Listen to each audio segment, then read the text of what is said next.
Hey, what's the largest problem you're facing right now with your junk removal business? Are you still researching the business and you're looking, hey, where do I get started?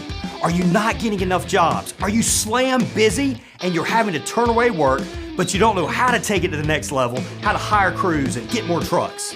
Are you worried that the crews you have aren't doing a great job or maybe even stealing from you? These are all problems that every junk removal business owner is gonna face as they grow. These are problems I've had and I've learned how to solve. The solutions can be found in the complete junk removal business training series. Grow your business, change your life with the JRA Complete Training Series. You and audio's good. Welcome everybody. Hey, it's 12 noon Eastern time. What does that mean? That means it's time to talk a little junk on Let's Talk Junk with Junk Removal Authority, where we help junk removal business owners make more money and live a better life. I am Godbold with Junk Removal Authority. Appreciate you guys joining today. We're going to cover some really great stuff. First thing before we get into the meat of today's episode, I want to show y'all something I'm a little bit proud of here because this truck came out great. If you guys look up here on the TV screen, this is Go Big Blue Junk Removal. Darrow, that's our buddy Darrow. He bought a truck from us. This color, absolutely amazing. Kentucky blue right here, just an awesome truck. It's got the ramp on the back. The graphics came out great, got a lot going on, and it's just a really, really good looking truck. So we finished that thing up last week. Just wanted to give a shout out to my buddy Darrow and show off that awesome truck. It came out great. Can't wait for you to get that thing to work. All right, so today's topic on the episode today is junk removal goals. This is something, if you are not doing, is 100% holding back your business. So today's stuff is going to be relevant to junk removal businesses, and we're going to use some junk removal numbers. You guys are going to learn a few kind of neat things in terms of percentages here, revenue, potential targets, goals you might think about. But really this is going to apply to any type of business that you own. So for example, let's talk about JRA for a second. So with my company, so you guys know we've got the very first one I founded back in with Christian Fowler, founded back in 2000, started in 2011, incorporated in 2012, is Junk Doctors. So when we started Junk Doctors, it was literally the most ghetto operation I myself have ever laid my eyes on. So we were using, well, the very first time we started out was just a pickup truck. And to give you a little bit of backstory, those of you that hadn't heard this already, I used to race what's essentially almost like the minor leagues of NASCAR. So, you know, in NASCAR, you've got your top 3 leagues. I wasn't in those, but I was on the kind of that next tier down.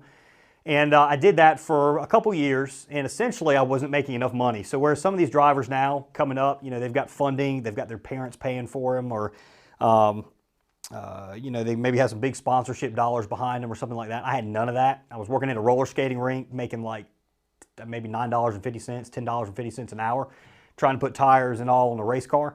So as you can imagine, it didn't last very long. So I did it for about 2 years, ran out of money, sold off everything I had except a pickup truck, went out and started Junk Doctors. And the first handful of jobs we did was just out of that pickup truck. Then went out and got a utility trailer. It was a 6x12 utility trailer that had about, I don't know, 6-inch sides on it. So we had ratchet straps running all over the place. I didn't even take the time to put up big sidewalls.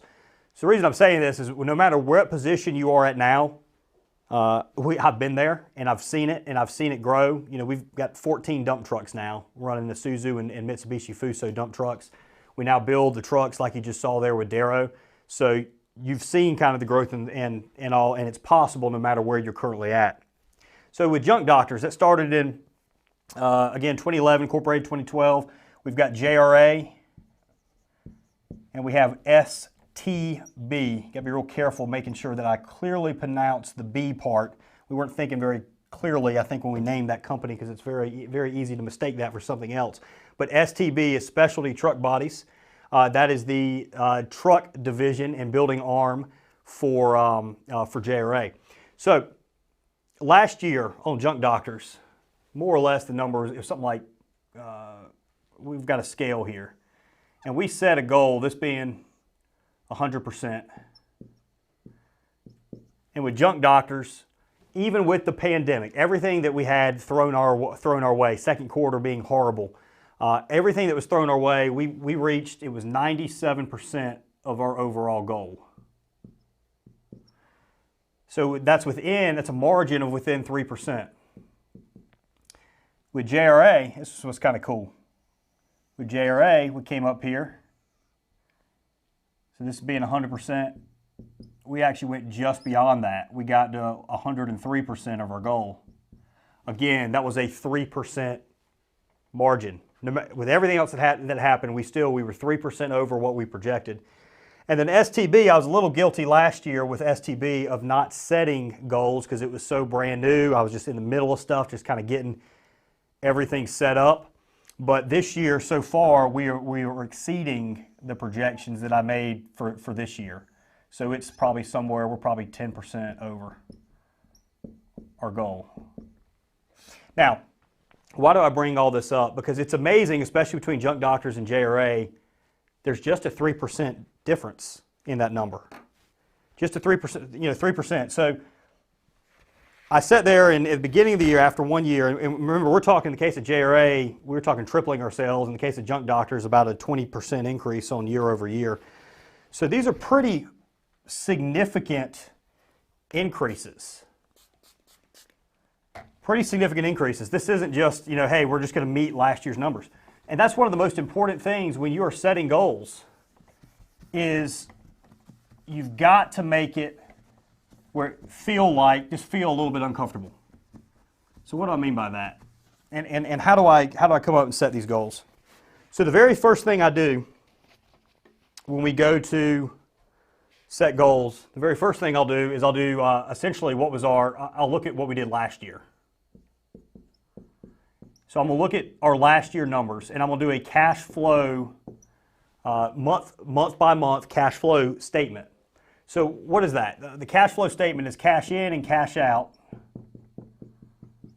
So it's going to be all the income, and then I break it down by individual expenses. So on the expenses end of things, you're going to have disposal, advertising. I'm not going to go into an entire list, but labor, truck maintenance, insurance, and fuel. And then obviously there's a bunch of other miscellaneous expenses. These are really your largest ones, your largest expenses right there. So you're going to have all these expenses. I'm going to figure out, all right, where were we last year? And then what I'm going to do is I'm going to forecast out a couple different scenarios, like a good, better, best. Extremely aggressive, almost so aggressive that it seems like impossible to hit.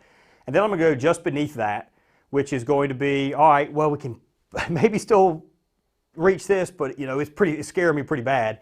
And then we're going to go to the one that's like, all right, this is probably going to be a walk in the park. Like it's just a case of a junk removal business. It might be a new junk removal business. That might be a 50% increase or a 40% increase year over year.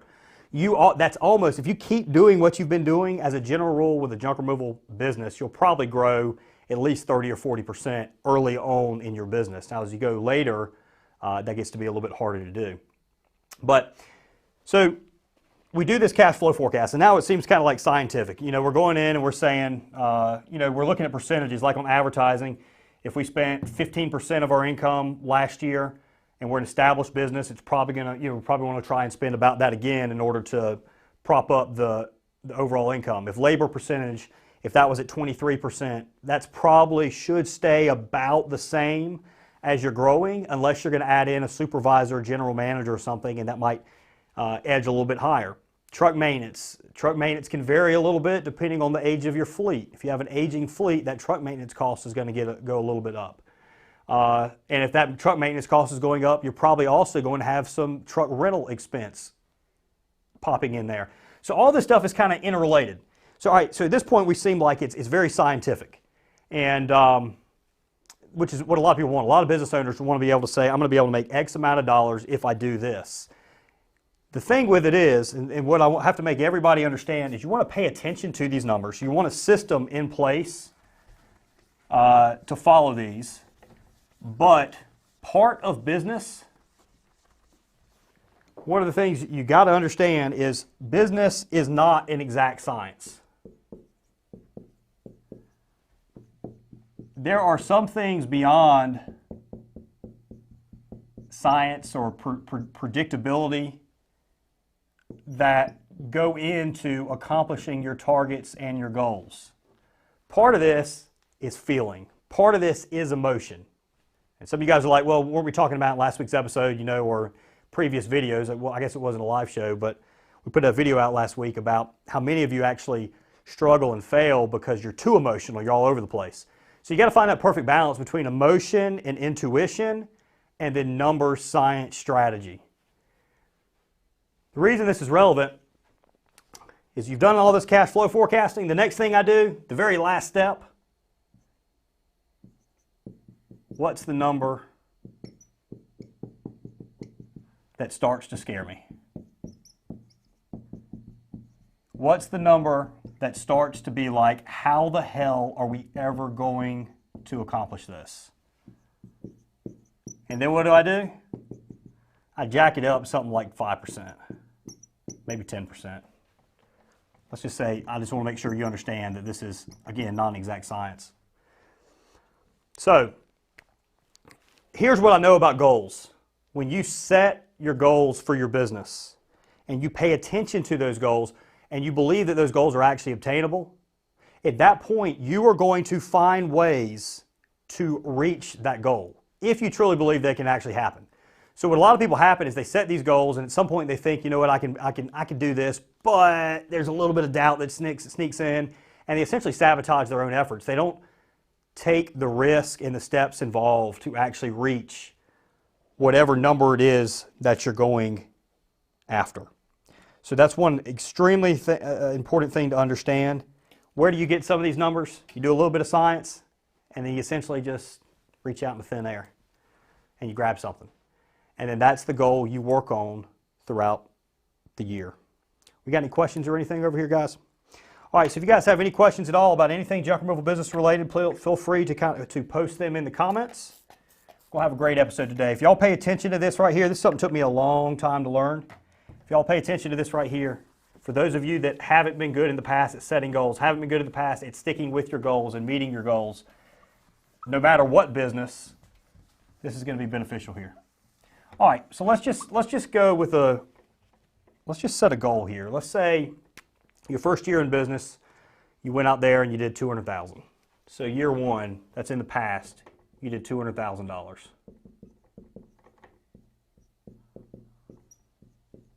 All right, so if I'm doing this, that's $24,000 a month. Now, what am I doing over here, guys? Lose my mind. 200,000. There we go. I don't know what I'm doing over here. All right, so $200,000 year one. That's a very obtainable goal with an aggressive marketing strategy. So what a lot of people do is they come down to year two and they're like, you know what, I want to beat year one. And they come in with, let's say, $250,000. Nice quarter mil right there. And this feels like a decent jump. But this is actually pretty conservative because what's going to happen is you're going to feel pretty safe in this. You should be. Going from 200 to 250, you're going to have repeat customers, referral customers, your online reputation's growing, your SEO's increasing. The 3 R's, you know, referral, repeat business, and reviews are kicking in. This is a safe goal. So as a general rule, for a lot of people, what's going to start feeling a little unsafe? All right, I might inch in. I would say most people need to be on their second year in operation somewhere 300,000 maybe starts feeling a little unsafe. So, you know, that's a 50% increase.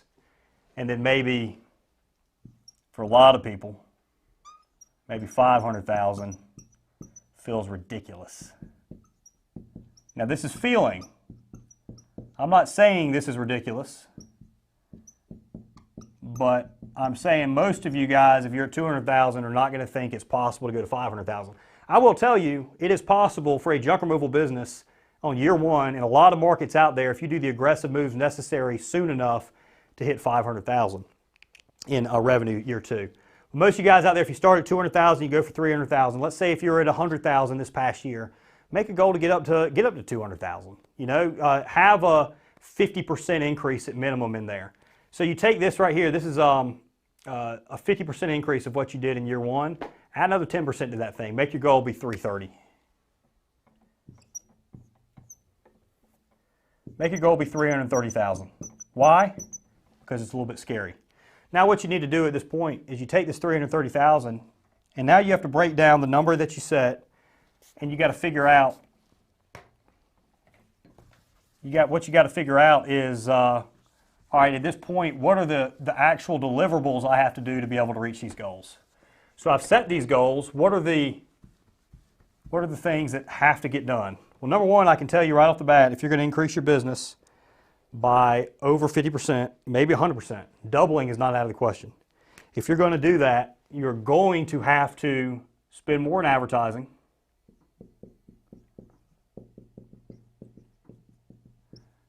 You're going to have to get more trucks. All right, something important to understand on junk removal. With a dump truck, in most markets in America, you're going to be able to get somewhere between 30,000 to about 45, this is a big range, 45,000 per month per truck. And I'm going to further break down this 30 to 45. Probably 70% of markets, 30,000, 35,000, somewhere in there is going to be where you're going to be when you're going to have to get a new truck. You're at max capacity. In some other markets, New York City, San Francisco, a few of those areas where you guys charge more because your expenses are more, you'll be closer to that $45,000 mark. What this means, though, is if you're going to accomplish your goal, you can't wait until you get to $30,000 or 35 or 45, whatever it is. You can't wait until then to get another truck, because at that point I can guarantee you've already been missing out on same and next day appointments. Also, there's a wait time. So, you know, on a new truck, a new reliable truck, you're going to have to wait a little while. And even if you buy a used truck, there's going to be a period of time where you have to get it licensed, you got to get insurance on it, you got to get your graphics put on it, you got to get the tools on it. There's a little bit of a delay. So if you're going to hit these big goals that you've got, you can't afford to really have much of a delay. Now, a week here, a week there, maybe that's not going to kill you, and it's definitely not anything to get stressed out over, because from time to time, things are going to be a little out of your control, mistakes are going to be made, some bad things are going to happen. But for the most part, you need to try and limit that as the best you can. So you're going to need more trucks. The other thing you need is, when you have more trucks, you got to have more people. So getting more people, now it comes down to, when do I need to hire these new people? For most junk removal businesses throughout America, using an individual that's working about, say, 30 hours a week, because most junk removal team members are 30, 35 hours a week. I mean, we have some that do 50 or 60 in busy season. But as a general rule, kind of a rough number depending on where you are, one team member per every $9,000 in revenue. That's roughly, it could be 8 in some markets, it might be 10 in some markets. I split the difference right down the middle, somewhere around one team member for every $9,000, this is monthly revenue, $9,000 monthly revenue. That is a pretty daggone close estimate right there on what you're going to need for your junk removal business to be successful. Again, these are people working about 30, 35 hours a week as a general rule. All right. So at this point, we talked about advertising. You know, if you're at $2K a month and you want to double in business, you're probably at some point going to have to go to $4K a month. As you get larger, and let's keep on this current goal here. So the landfill accounts. Let's say if you're all right at $200,000 a year, it's possible you were on almost every single job that happened, and you could have been pulling out. You could have been pulling out, I don't even have my credit card, I don't have my wallet on me right now, but you could have been pulling out your credit card and paying all of your expenses at the landfill. You're not going to want to give credit cards. You can give fuel credit cards to your drivers, but you're not going to give credit cards to all of your team leaders. You also, ideally, are getting credit from other sources other than just your credit card, so you're not bumping up on that credit limit all the time. So you might have to just do things like getting landfill accounts set up if you haven't done this already. So if you've been doing like cash on delivery, paying after you dump, you're probably going to need to set up some landfill accounts. So this is a fairly routine thing, but you need to be thinking about the routine stuff. The staff you have, if you're not going to be on every job, you might need better training. There's a good opportunity with using something like our JRA training series, where we have 55 videos that are dedicated just to employee training. Right off the bat, they're on their A game. That right there is probably something you'd want to look into doing, because you're going to need that. You might need to do an email outreach campaign to past clients as well as to realtors, property management companies. That could be something that you might also want to do. So these are the individual tasks. So you've set your big goal. Let's say it's, I can't even remember what I said, $400,000 or whatever in business in year two. I think it was 330. Set your big goal at 330. So that's your massive goal. Now what you need to understand is these individual tasks. These are just some of the tasks that might need to be done. Probably all of these will need to be done for most of you. And then from there, what you have to really do is you got to determine, you got the big overall annual goal. So here's kind of the hierarchy. You got your annual goal up here. It's $330,000. Now what needs to be done each quarter?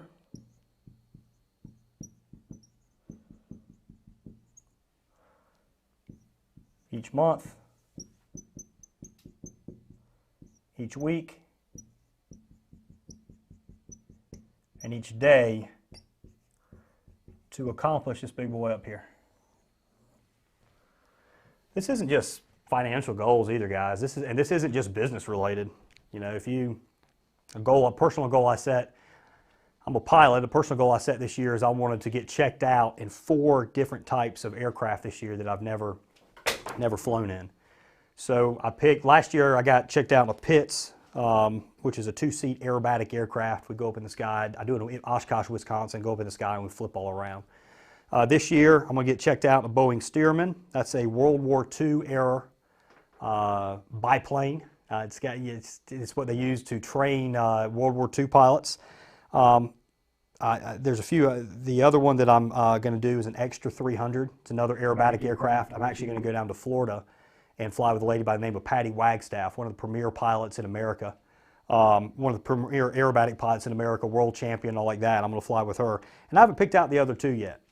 But what I know is, all right, I hadn't done anything with it this quarter, so over the next 3 quarters, I'm going to have to fly in get checked out in 4 different types of aircraft. I've got stuff booked at the beginning of June, and I've got Patty booked for later in the year. So I got to get that Stearman and that one other aircraft scheduled out. So this applies to anything. It's your annual goals, your quarterly, month, week, day. This comes from, by the way, this is something that took me a little while to figure out. Traction is a great book, but it doesn't necessarily apply to everything everything we're talking about here. It's almost maybe too high of a level for a lot of you guys. This book right here by Michael Hyatt, Free to Focus. If you look up here, is an excellent book. It's like it's $12 on Kindle. If you're like me and you like the old school paperback, it's $12.57 or hardcover. It's $12.57. That is an excellent book on goal setting. It's going to take everything we're talking about today. Matter of fact, a lot of what you're going to see today came from this book right here with Michael Hyatt. He also puts out a full focus planner. I don't get paid to do anything, guys. These are just stuff that's helped me out a lot. This full focus planner helps you break down. It's got a spot. This is enough for one quarter. It's got a spot where you set your annual goals. Then you come in and what's your quarterly plan, your monthly plan, what's your weekly plan. You reflect back on your prior week. You figure out what worked, what didn't, and then when you set all your daily goals. So that's the full focus planner. This thing is not cheap, guys. It's like $35 or something like that, which is ridiculous. You almost think it's ridiculous for a 285-page book with maybe like 8 different types of pages. But it keeps your stuff organized, and it's probably made me, It's made me a ton of money and be much more productive. I think we had a question there, Nate. What we got? Yeah, we got a question from Junk Police. Is there any data that Workies doesn't keep track of that you do separately on Excel or something? For the most part, we do everything within Workies. The one number we track that Workies does not track, and there's no way for it to really do it, is quote accuracy percentage. And what that is, I don't know if Rich or Nick, what quote accuracy percentage is at the end of the job, we look at the end of job picture that was attached to Workies.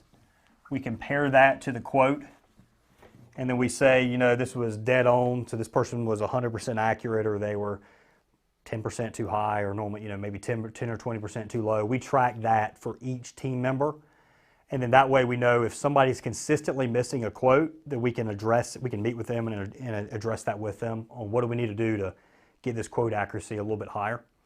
Also, it's an anti-theft measure. So, I've talked about it before, one of the most common things where junk removal team members can steal from you. And we've caught people doing it in the past, and I guarantee you we've only caught them a fraction of the times. There's been other times it's occurred. But if they do it on a consistent basis, the numbers will begin to reflect that. So average job quoted is 1. If you have somebody that's average job is consistently lower, then you're going to jump over here and you're going to look at the quote accuracy percentage. So you look at this quote accuracy percentage,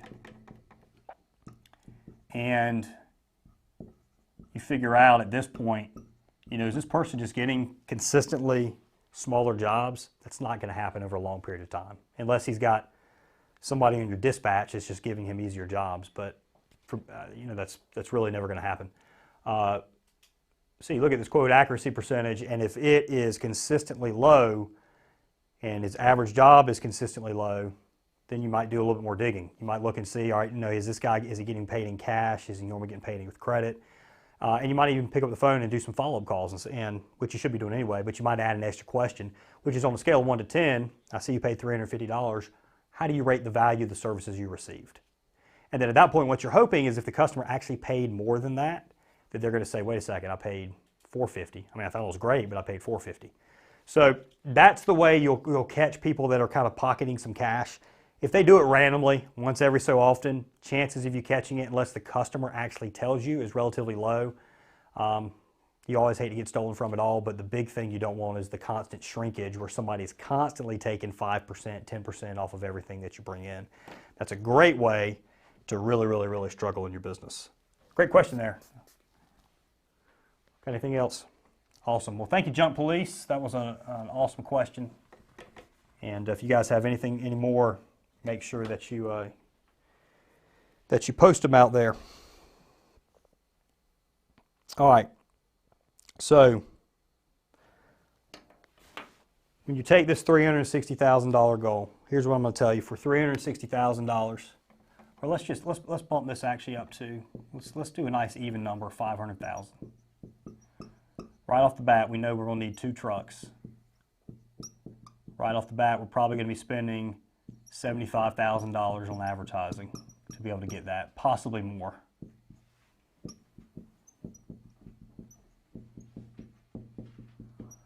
And then right off the bat, we know in terms of team members that we're going to need somewhere around, this is essentially 2 trucks running all the time, somewhere around 5 team members. I would even probably bring this closer up to 6 because you want some backups in place.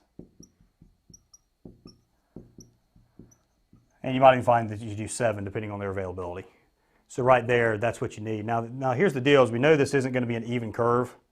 So if you've got Q1 here, Q2 here, Q3 here, Q4 here, and if you're going after that 500,000, I'm just going to throw some numbers out here. You did, let's see, you did 200,000, or let's say you did $250,000 last year. That's going to be somewhere around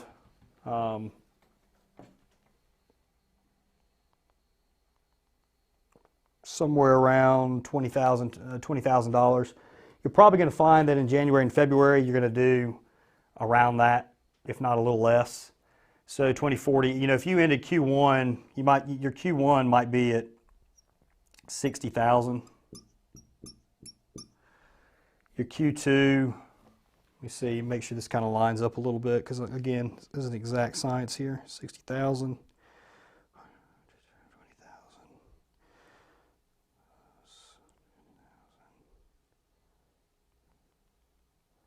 Yeah, something like this.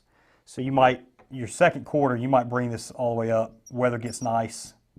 You've increased your advertising efforts. You got more trucks, more people. You might do 120,000. Q3, you might bump up to 170,000 in Q3. That's total? That's going to put you so far.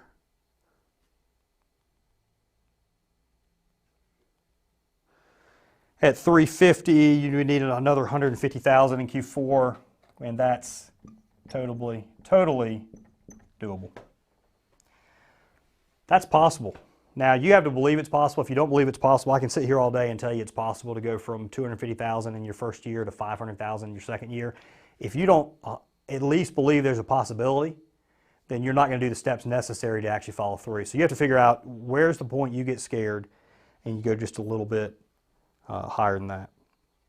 So here's the deal, everything, guys, and we're going to be kind of wrapping this thing up soon. So any other questions we have, make sure you get them posted.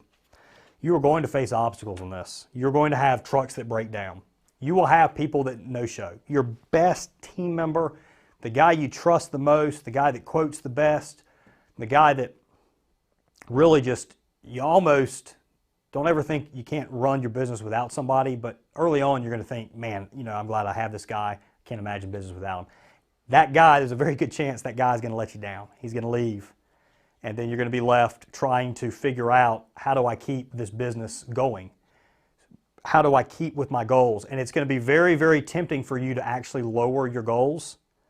You never, ever, ever want to lower your goals. You just have to figure out a way to push through. So understand obstacles are going to happen. Nothing's going to go perfect. The only sure thing in business is there's going to be some uncertainty. So always, always, always be ready to kind of push through these goals. I want you to kind of imagine a lot of you guys are probably football fans. Imagine you're playing a game of football, and you have a bunch of people that are playing a game of football, and they don't tell you where the end zone is. They don't say if it's in the middle of the field or the end of the field, or if it's way up in the stands or whatever like that. If you don't know how to score, you're leaving everything up to chance. You're just going to be running around in circles. So this is a diagram that I like. I came across this a while back, and it meant a lot. It meant quite a bit to me, because I was an individual that would go all over the place. And this simple graph is what I'm going to leave you with before we wrap. If we have any questions, we'll wrap with those questions. We do have one, it looks like. Simple graph right here. Let's say you got person 1, and then you got person 2. Person 1 was like me, like when I first started in business. I was not 90 miles an hour, probably 190 miles an hour. But the problem is I was going all over the place.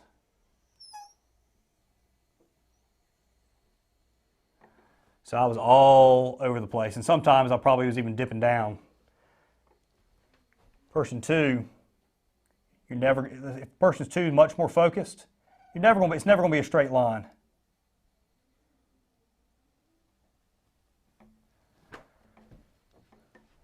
There is more going on here. There is more action going on here.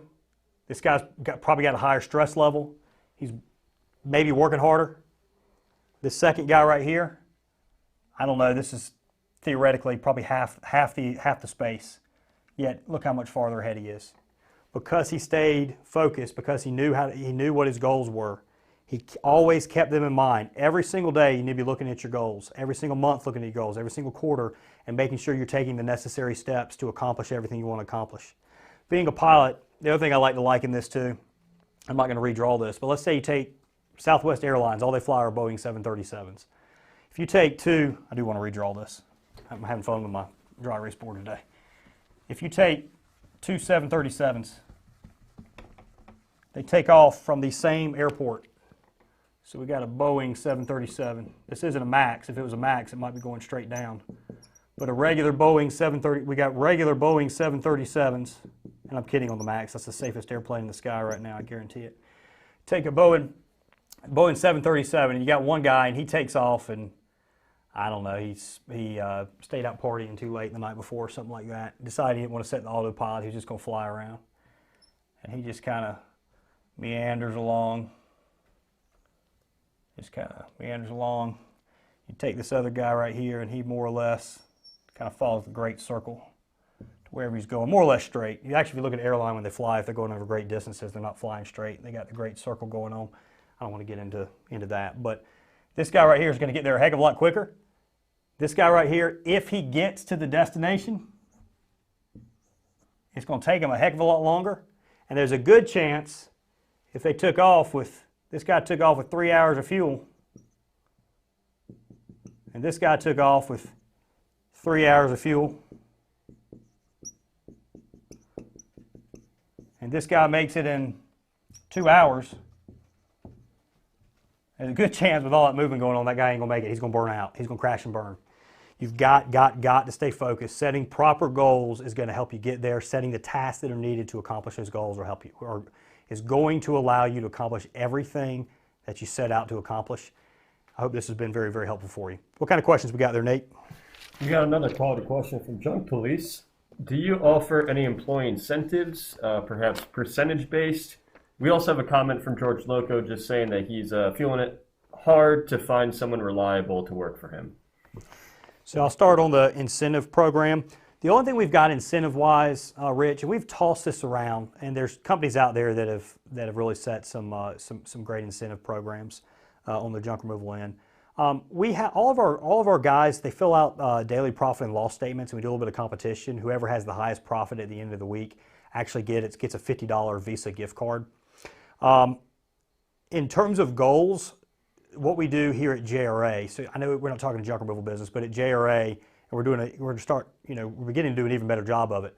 We talk about our values and our goals and everything like that, and we've set up a bonus structure to actually allow people, many of our department heads and all, if they reach individual goals and team goals and the company reaches goals, that they do get some sort of a bonus. But I don't have a clear one really outlined, and that is something that we will be working on that I'll get released as that comes out more along the lines of on the junk removal end of things. It's a great thing to do. If you can motivate your team, it's an excellent way to kind of keep them focused on making sure they're getting the best possible customer service for sure. What was the other kind of comment about? It was about finding good quality people? Yeah, it was George Loco saying that he's having a hard time finding reliable people to work for him. Well, what's the key to getting reliable people? The key to getting reliable people is, the first thing is most of you guys are probably doing this, is are you treating them like a team member? Are you treating them like you would want to be treated? Are you paying them the going rate or maybe just a little bit better? And then are you giving them consistent, do they have you have workers' compensation insurance? Are you protecting them there? Do you have some consistent hours? I've heard some crazy stuff over the years where junk removal business owners, you might have 2 jobs in a day, one at the beginning of the day and one several hours later, and they're having guys clock out in the middle of the day for 2 hours, 3 hours. They can't really, in a 2-hour time frame, these guys, you can't drive 30 minutes home, do something, get 30 minutes back. It doesn't make sense. So if they come in, you got to treat them right. If you have a job at the beginning of the day and later in the day, you need to find something for them to do all throughout that day and pay them all throughout that day. And you need to try and make it clear what expectations are in terms of how many hours are going to be worked and all like that. You need to set up a really good environment. Then the next part about it is you got to put out an ads on Indeed. You got to be interviewing constantly. Hire first on personality, hire second on strength. So if you find somebody you think is good, you think they got a good personality, you think he's strong enough to do the job, he's capable of it, give him a shot. Quickly determine if it's not the case, rotate them out, and keep bringing new fresh faces in. Because what's going to happen is over time, if you bring 4 people in, 2 of them might be good, 1 might be good. You just keep bringing 4 more people in, and before you know it, over time, you've put together a really, really nice team. You're never going to rush that, and you're never going to not be hiring. So that is a very, very important point. You should always be hiring. Always, always, always be hiring.